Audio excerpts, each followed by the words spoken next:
The name of the game is poker. Enjoy it while it lasts, kid.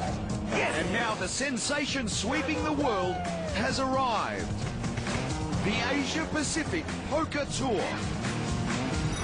Today we return to Macau, China, for one of the most prestigious titles in all of poker, the APPT High Roller Championship. Yeah! Among the final 8 players, 2 up-and-coming Aussies. I only want first 2 local hopefuls. to win it. I think it's really special. And 2 of the game's top pros. I want to play my best game, and whatever happens, happens. But only one will walk away the champion of this high roller event. Every day is my day. The stage is set. Yes! The stakes are huge. This is the Asia Pacific Poker Tour.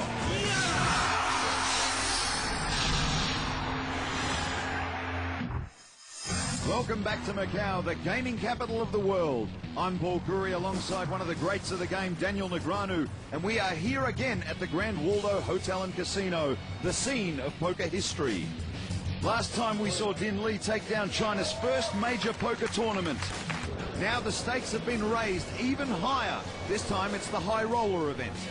A seat in this tournament cost a record $15,000 and such a huge buy-in drew many of the game's elite players to the Grand Waldo, including Barry Greenstein, Scotty Wynn, Jeff Lissandro and Joseph Hashem. Morning, gentlemen. In total, it was an exclusive field of 64 vying for this prestigious trophy. But now just 8 are seated at this final table. And there is Liz Liu, once again the only female at our table here. This is her second APPT final table, second here in Macau. And there's John Juanda, good friend of mine, 3 World Series of Poker bracelets, as you can see. Clearly the most experienced player with the best resume. Joe Hashem may not have made it, but the Aussies are well represented. Hashem's friend Emad Tatu is here trying to win his first major title. He brings the chip lead with him. And there is Eric Asadurian, his mate, also on the final table. And looking at our chip count, Emad Tatu is on top with over 343,000 in chips. Asadurian and Juanda in the middle, and Liz Liu has some work to do. But to get things started, let's send it over to our third team member, Erin McNaught. Welcome everyone. This tournament began with the most elite field in Asia's history, and you each paid handsomely for the right to enter. But only one of you will walk away with the grand prize of nearly $400,000. I'm sure you're all ready to begin, so let's shuffle up and deal. Well, thank you, Erin. I think we're in for some terrific poker here. We definitely have some of the best players in the world here, of course, led by John Juanda. Clearly the favorite to win here, countless titles to his credit. Blinds are 1,500, 3,000. Action is on John Juanda with King-Queen off suit. Well, John Juanda needing to make a move. He's right in the middle of the pack chip-wise. He's going to come right out and raise. Makes it 8,500. You have to imagine a raise from Juanda should command some respect. Early on here at the final table, as you see everyone folding. All the way around to Eric Asadurian. He lets it go. Tony Ng from Hong Kong will fold. You see David Steike. He's also from Hong Kong.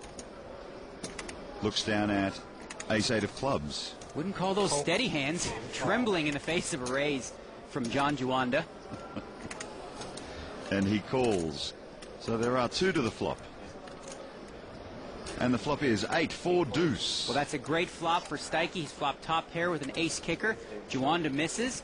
Still with just king-queen high. Check. Steike checks. Juanda now in position, meaning he gets to act last, not only on this street, but the turn and the river. He decides, I'm going to bet it. He bets 10,500. Trying to apply some pressure on the rookie here, Steike, at his first final table here on the APPT. With top pair ace kicker. Rise. And Steike raises to 21,000. Well played there by Steike.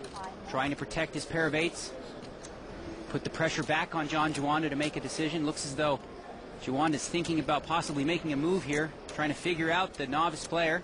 Steike, as you can see by our percentages, nearly a 4-to-1 favorite in his hand. That's right, it's a 79%.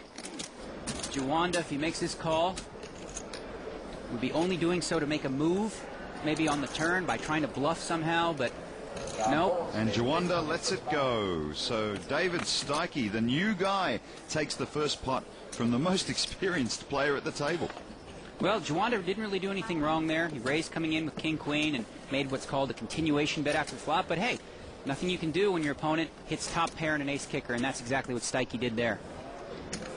Jawanda thinks about those lost chips, but here's a guy who knows all about the ins and outs of this game. Hello everyone, along with Daniel Negreanu, I'm Paul Curry, and Daniel, we've got a pretty eclectic group at this high roller final table. Chip leader Ep03 and Eric Asadurian are two of Australia's rising stars, and of course with Liz Liu and John Jawanda, well, there comes a wealth of poker experience. Well, Liz Liu is playing great poker right now, evident by this, her second final table appearance here in Macau. As for Jawanda, well, he's made so many final tables that he's seen every scenario, and there's no doubt in my mind that if you give this guy some chips, you might as well just give him the championship too. And John Jawanda does have some work cut out for himself, as he is one of the shortest stacks at this final table. He's been there, done that. Don't worry about my man Jawanda here. Oh, come on. I got sucked out from a last final table. I got to suck somebody. I got to get revenge on this table somehow. You got to be careful of what you're saying. That's why I stopped. You got to be really That's careful. why I stopped. And I'm gonna bring you up on it. That's why I stopped. Oh, my goodness. Okay, well, Liz Liu putting her foot in her mouth early. But she did stop herself, so we'll give her credit there. Action is back underway. Eric Asadurian folds over to Tony Ng from nearby Hong Kong.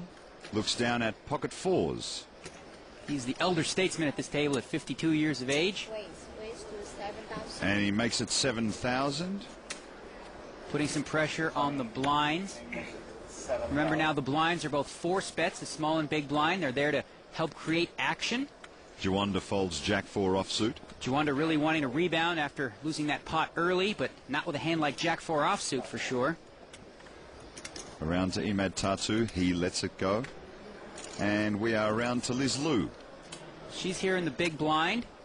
Already has 3,000 invested. King-6 of spades. It's a mediocre hand. But since she's already got some money in there, she's going to make the call.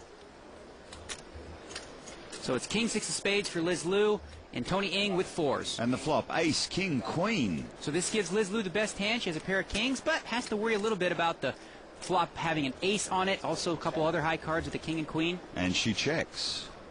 Action now on Tony Ng, and he will bet 7,000. Well, he's going to continue to bet and try to pick this pot up right now. Obviously wants Liz Liu to fold, hoping that she didn't hit any of that. And he can represent the ace. Stone-faced, you see Tony Ng not wanting to give anything away. Haven't seen you bluff once yesterday. Liz a little bit confused by the bet. It's a relatively small bet, only 7,000.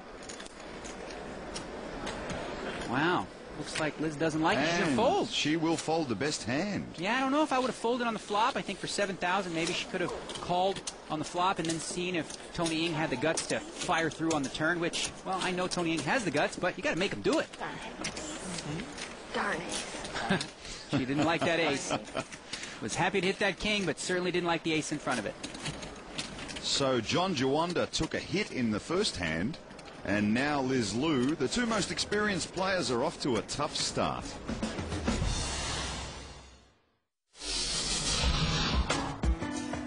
This event is really important to me, and I was determined to make it to the final, and I did it.